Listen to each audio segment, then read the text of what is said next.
Selamat malam dan selamat datang di Taman Wisata Ratu Boko. Good evening and welcome to Ratu Boko Temple Park. Sungguh merupakan suatu kehormatan bagi kami, PT Taman Wisata Candi Borobudur, Prambanan dan Ratu Boko, dapat memberikan sambutan dan menerima kedatangan Bapak, Ibu dan hadirin sekalian pada malam hari ini. It is a great honor for us, PT Taman Wisata Candi Borobudur, Prambanan dan Ratu Boko, to welcome you tonight.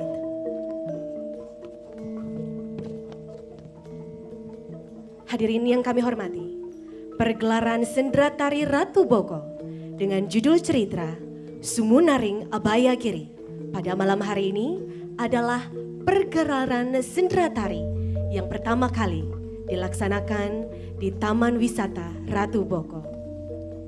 Sendera tari Ratu Boko menceritakan tentang perjalanan pengembaraan untuk mencapai pencerahan diri seorang pangeran muda yang bijaksana, cerdas, dan gudang ilmu yang tidak pernah habis bila ditimba. Ia adalah putra mahkota kerajaan Galuh yang bernama Pancapana.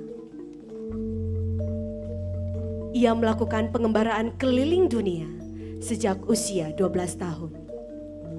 Dan selama melakukan pengembaraan keliling dunia, ia tertarik dan merasa ditarik untuk kembali ke tanah kelahirannya di Jawa, di kawasan yang kini dikenal sebagai kawasan Boko. Karena kearifan dan kebijaksanaannya, ia diangkat sebagai rakai atau pemimpin di wilayah tersebut dan bergelar Dia Pancapana Rakai Panangkaran.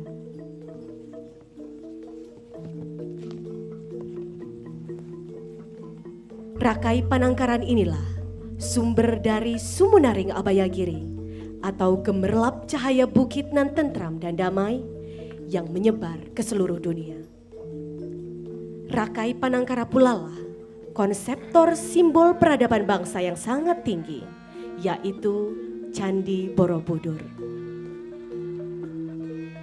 Hadirin sekalian, sendera tari ini didukung oleh lebih kurang 100 artis dari Universitas Negeri Yogyakarta dan para artis yang berasal dari masyarakat sekitar Boko dengan diiringi 50 orang pengrawit.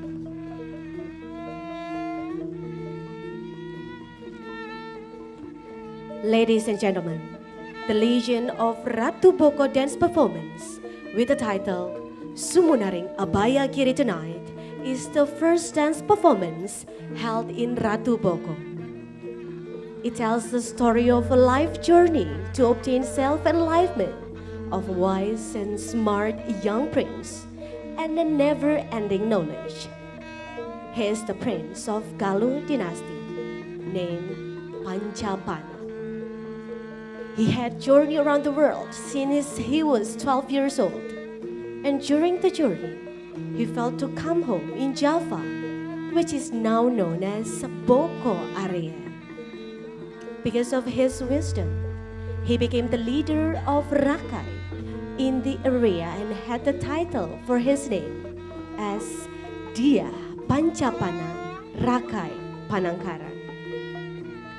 Rakai Panangkaran is originated from Sumunaring Abaya Giri, or the glow of a peaceful hill that is now spread around the world. Rakai Panangkara is also conceptor of a high civilization symbol of a country that is now known as Candi Borobudur. Ladies and gentlemen, the dance performance is supported by more or less 100 artists from Universitas Negeri Yogyakarta, the community surrounding Boko, and also 50 traditional music players.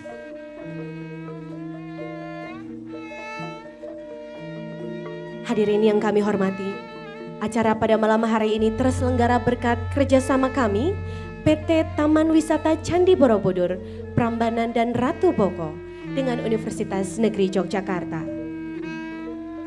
Our great appreciation and cordiality to Universitas Negeri Yogyakarta, which have been worked closely with us PT Taman Wisata Candi Borobudur Prambanan Ratu Boko and make this event happen.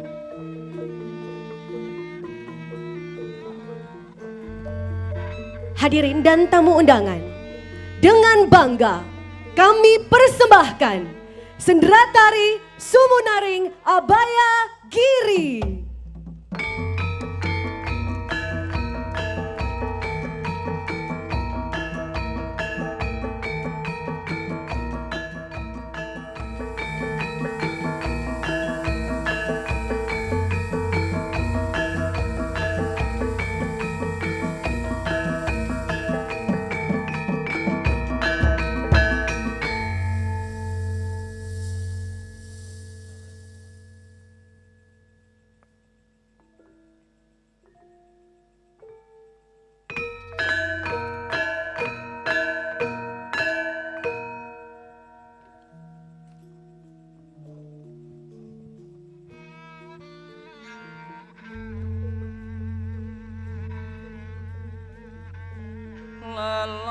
Lelana ing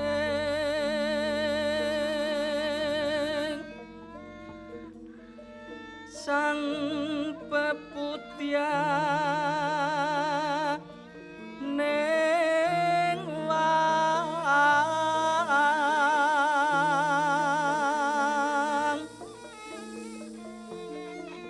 kekasih Sri Pancapana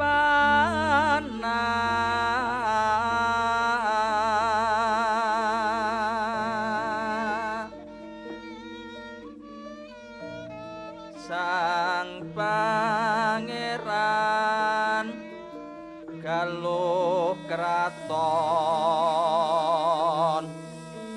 nira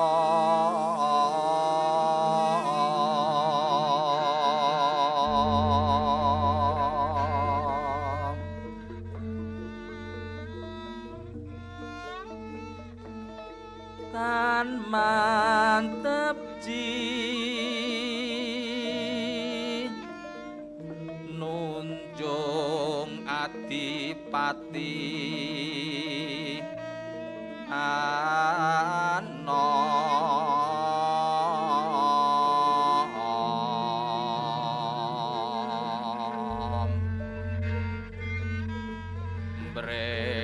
Raharja jroning praja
mangu mangkono padang trawangan kang wukir sinorot ing surya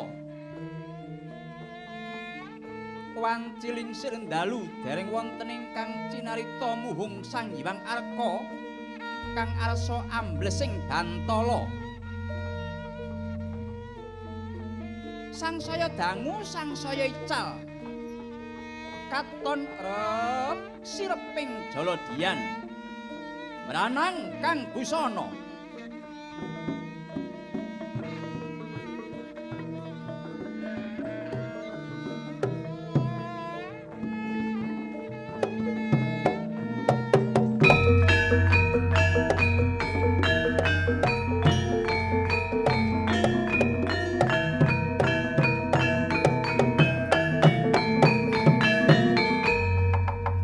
salang surup pindha jangkrik genggong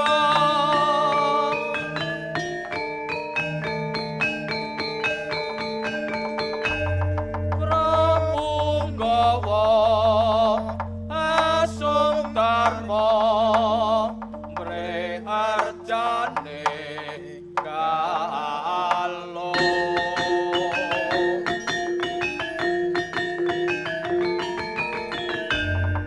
lumarap amusikanin musnya manjing ponco driya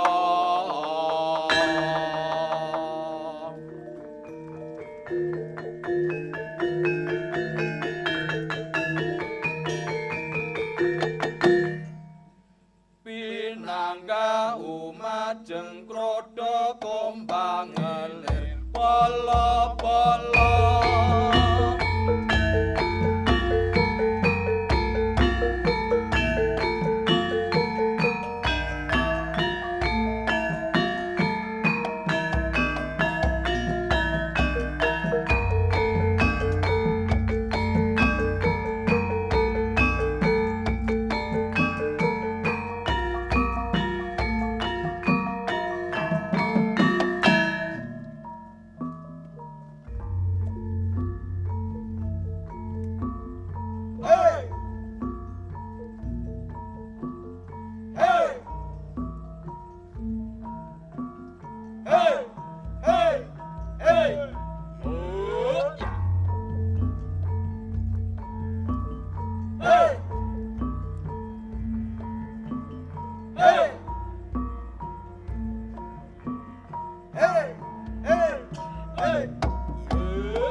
surem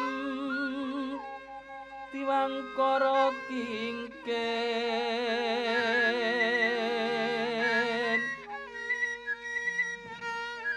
ler manguswa kang layon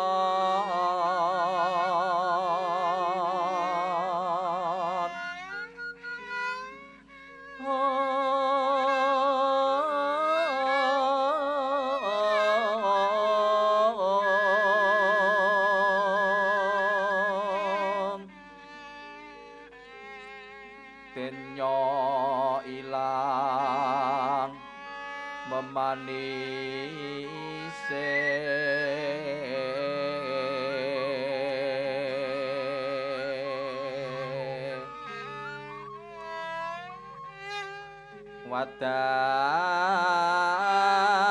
wadanan nira landu kumal kucang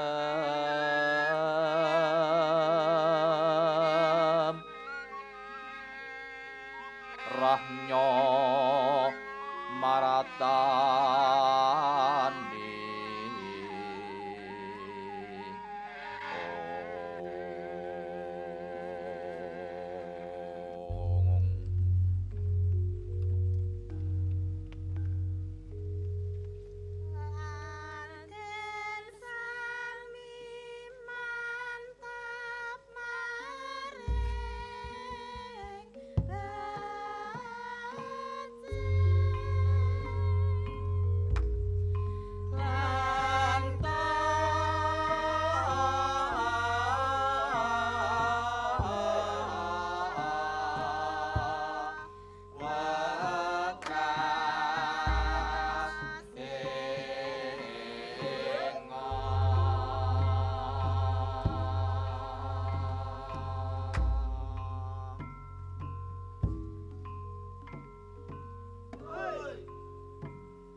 mangkono sang Pancapana nggih lumampah mandhap jurang minggah gunung nelasak ing Wanawasa alas gung liwang-liwung tebih desa miwah praja adoh jalma manungsa anane amung satu kewan ewa semanten kathah kang sami suminggah sumingkir kaprebawan lampahing sang Pancapana wonten malih peksi kang nyucuk kawoworan kaceblokaken ing ngarsaning sang Pancapana lamun saged tata jalma kaya Asung Sugata pakurmatan marang kang lagya lana praja njajah desa Milangkori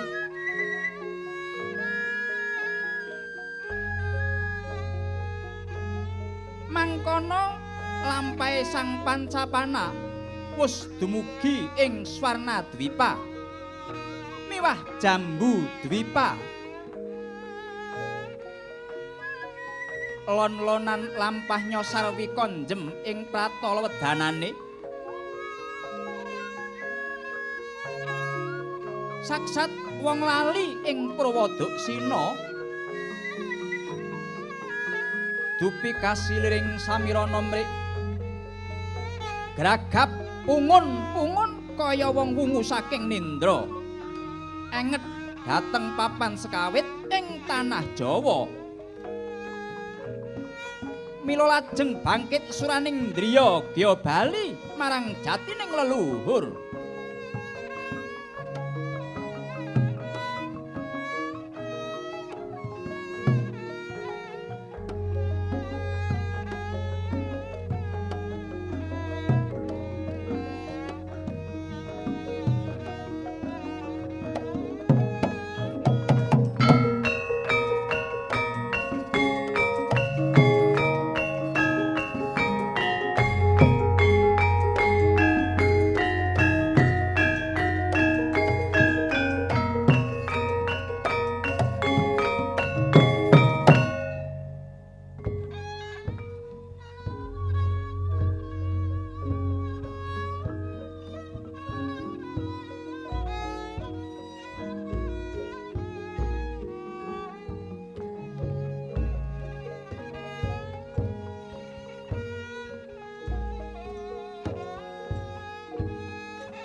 para kawula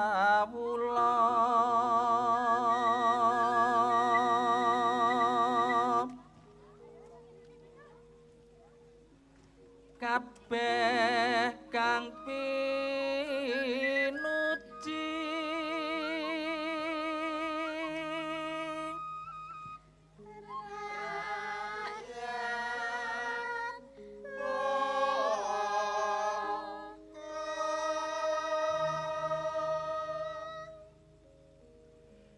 ingsun babar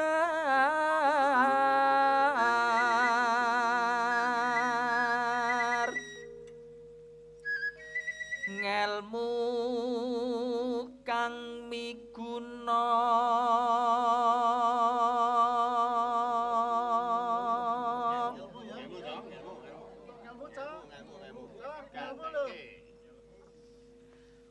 bangun lair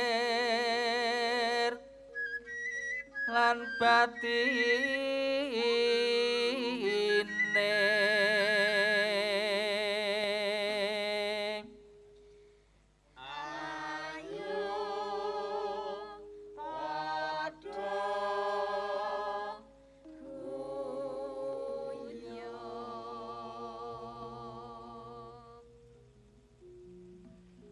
ngelmu dadya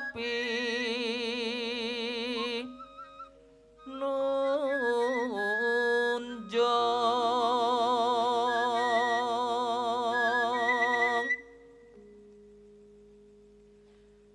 ngibadah